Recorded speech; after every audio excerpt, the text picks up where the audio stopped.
Hello সবাইকে, সবাই কেমন আছো? তা আজকে আমি একটা ভিডিও তোমাদের সাথে শেয়ার করছি। তার কারণ হচ্ছে আগের দিন যেরকম আমি সকালে কোনো পোস্ট করিনি, আজকেও কিন্তু সকাল থেকে আমি কোনো পোস্ট করিনি।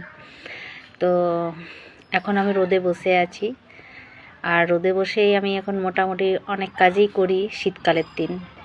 আর সবজি কাটা, সকালের জল খাবার খাওয়া, আর সব থেকে আরেকটা জিনিস যেটা হচ্ছে তোমাদের একবার দেখাই আমি। দেখো, শীতকালের দিনে যতক্ষণ রোদ থাকে আমি এই জলের বোতলগুলো রোদেই নামিয়ে রাখি। ঠান্ডা জল খেলে আমার প্রচুর দাঁত শিরশির করে।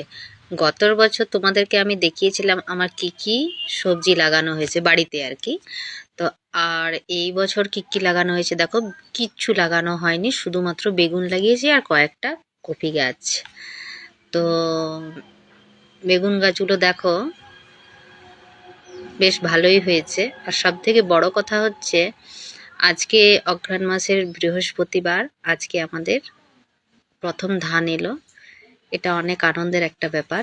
সারা বছরের ফসল আমাদের, আমরা তো অনেক আশা করেই থাকি যে